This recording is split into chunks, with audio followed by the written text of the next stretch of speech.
बिस्मिल्लाहिर्रहमानिर्रहीम। अस्सलाम वालेकुम डियर स्टूडेंट्स, ये वीक 5 है। इस वीक के अंदर हम लेक्चर 9 और लेक्चर 10 को डिस्कस करेंगे। सबसे पहले हम लर्निंग ऑब्जेक्टिव्स की तरफ एक नज़र देख लेते हैं कि हम इस लेक्चर में क्या चीज़ें कवर करेंगे। सबसे पहले हम नॉन एग्जैक्ट डिफरेंशियल इक्वेशन के बारे में पढ़ेंगे कि नॉन एग्जैक्ट डिफरेंशियल इक्वेशन होती क्या है, और उसके बाद हम इंटीग्रेटिव फैक्टर टेक्निक की बात करेंगे।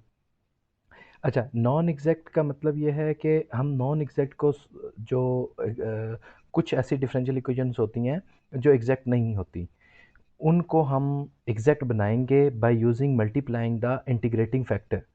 तो इंटीग्रेटिव फैक्टर टेक्निक की मदद से हम उसको सोल्यूशन नहीं लेंगे, बल्कि नॉन एग्जैक्ट को पहले एग्जैक्ट बनाएंगे और फिर हम उसका सोल्यूशन फाइंड करेंगे। जैसे कि लास्ट वीक के लेक्चर्स के अंदर हमने देखा था कि कुछ ऐसी डिफरेंशियल इक्वेशन थी जो कि एग्जैक्ट नहीं थी, तो उनका सोल्यूशन एग्जैक्ट मेथड से हम सॉल्व नहीं कर पा रहे थे। तो इंटीग्रेटिंग फैक्टर को मदद से हम नॉन एग्जैक्ट को एग्जैक्ट बनाएंगे और फिर हम वही पुरानी वाली टेक्निक जो एग्जैक्ट डिफरेंशियल इक्वेशन को सॉल्व करने वाली है, उसकी मदद से हम जो डिफरेंशियल इक्वेशन है इसको सॉल्व करेंगे। इसके अलावा हम कुछ केसेस देखेंगे कि इंटीग्रेटिंग फैक्टर किन किन केसेस में बन सकते हैं इसी केस में, और फिर हम वो जो नॉन डिफरेंशियल जो नॉन एग्जैक्ट डिफरेंशियल इक्वेशन होंगी उनका सॉल्यूशन लेंगे।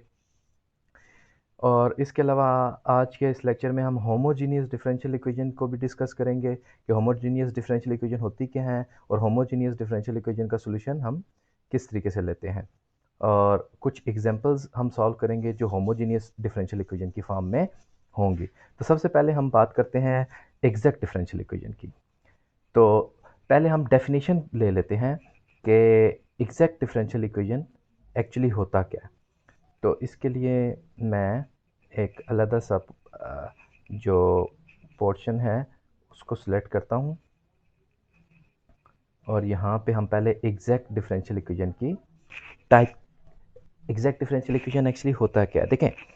अगर हमारे पास कोई भी डिफरेंशियल इक्वेशन डिफरेंशियल फॉर्म में है, मतलब कि आपके पास m of x and y dx plus n of x and y dy is equal to zero की फॉर्म में कोई भी डिफरेंशियल इक्वेशन है, जो कि हमने लास्ट क्लास में बड़ी डिटेल से डिस्कस किया था कि डिफरेंशियल फॉर्म क्या होती है।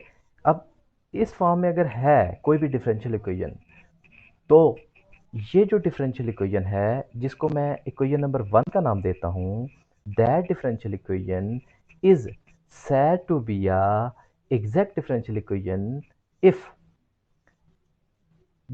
partial m by partial y equal हो जाए partial n by partial x के। यानी कि dx का जो कोफिशिएंट होगा वो फंक्शन ऑफ टू वेरिएबल होगा x एंड y, और कोफिशिएंट ऑफ जो dy होगा वो कोफिशिएंट होगा किसका, फंक्शन होगा x एंड y का। तो आपके पास जो dx का कोफिशिएंट है उसको डिफरेंशिएट करना है विद रिस्पेक्ट टू y, और जो dy है उसके कोफिशिएंट को आपने डिफरेंशिएट करना है विद रिस्पेक्ट टू x। तो अब क्योंकि दो वेरिएबल का फंक्शन है तो पार्शियल डेरिवेटिव आएगा ना।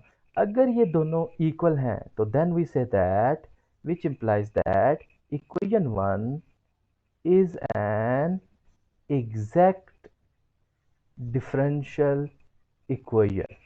तब हम ये कहते हैं कि ये हमारे पास एक एग्जैक्ट डिफरेंशियल इक्वेशन है। ठीक हो गया। अब यही डेफिनेशन हमने यहाँ पे डिफाइन की गई है कि अब नॉन एग्जैक्ट कब होगा, जब हमारे पास पार्शियल एम और partial y not equal to partial n by partial x. तो अब इन दैट केस जब हमारे पास ये एग्जैक्ट नहीं होगा तो फिर हम क्या करेंगे, हम एक ऐसा u x ऑफ y एक नया फंक्शन अज्यूम करते हैं जो, अगर हम इस ओरिजिनल डिफरेंशियल इक्वेशन जिसको हमने 1 का नाम दिया हुआ है, यानी यही इक्वेशन जो है ये हमने इसको क्या नाम दिया हुआ है, 1 का नाम दिया हुआ है, कि इसके थ्रू आउट इक्वेशन के साथ मल्टीप्लाई करें तो हमारे पास जो डिफरेंशियल इक्वेशन है वो एग्जैक्ट बन जाए। अब ये जो u है ना, ये पॉसिबल है कि ऐसा हमें फाइंड कर सकें कि जो मल्टीप्लाई करने से एग्जैक्ट बन जाए। और ऐसा है, ऐसा भी हो सकता है कि वो यू ऐसा कोई एग्जिस्ट ही ना करे जो कि आपके इस फंक्शन के साथ मल्टीप्लाई होने से एग्जैक्ट बने। ये जो u होगा ना, इसको हम इंटीग्रेटिंग फैक्टर का नाम देंगे। ठीक है, एक हम integrating factor first order linear equation में भी फाइंड किया था, जो क्या था, mu of x is equal to e raise to power integration of p of x into D x. ये जो अभी हम फाइंड आउट करने लगे ना इंटीग्रेटिंग फैक्टर, ये इस इंटीग्रेटिंग फैक्टर से थोड़ा सा डिफरेंट है। ठीक है, अच्छा, अब हम इससे रिलेटेड एक एग्जांपल करते हैं कि किस तरीके से हम नॉन एग्जैक्ट को एग्जैक्ट बना सकते हैं। मिसाल के तौर पे हमारे पास ये डिफरेंशियल इक्वेशन थी, x square plus y square minus x into D x minus y D y. ये जो डिफरेंशियल इक्वेशन है ये नॉन एग्जैक्ट है। क्यों? देखें ना, डी एक्स का जो कोफिशेंट है ये कोफिशेंट एम। अच्छा, यहाँ पे एक चीज़ नोट करने वाली है कि ये जो हम बात करते हैं ना डी एक्स का कोफिशेंट एम एक्स वाई, तो ये ज़रूरी नहीं है कि एम एक्स वाई ही हो, यानी एम और एन आपने कोई नाम स्पेसिफिक नहीं है। अब मैं इसके एक और फॉर्म लिख रहा हूँ, मैं कहता हूँ एक A X and Y into D x plus B X and Y D Y is equal to zero. ये भी एक डिफरेंशियल इक्वेशन है। ये एग्जैक्ट कब होगी?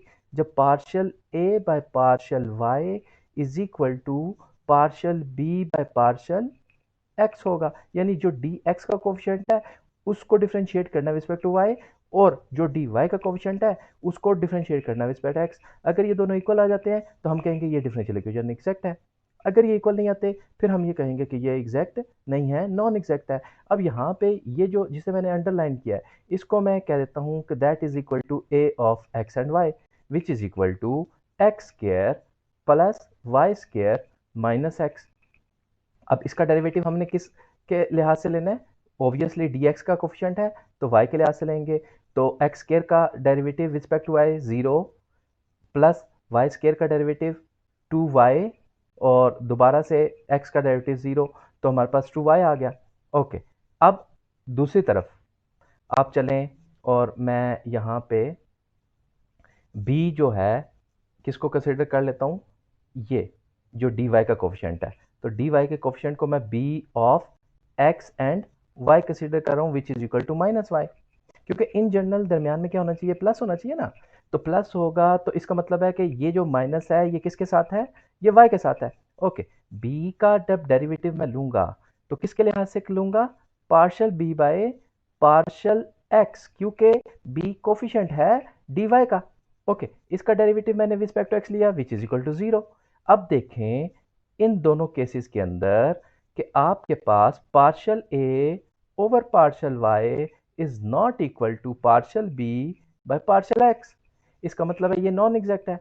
नॉन एग्जैक्ट है तो हमने कहा कि लेट्स सपोज, अब वो ये देखें, ये one over x square plus y square कहाँ से आया ये हमें नहीं पता। सिर्फ हमें अभी इंटरेस्ट इसमें है कि हम किस तरीके से किसी भी एक फैक्टर को मल्टीप्लाई करके नॉन एग्जैक्ट को एग्जैक्ट बना सकते हैं।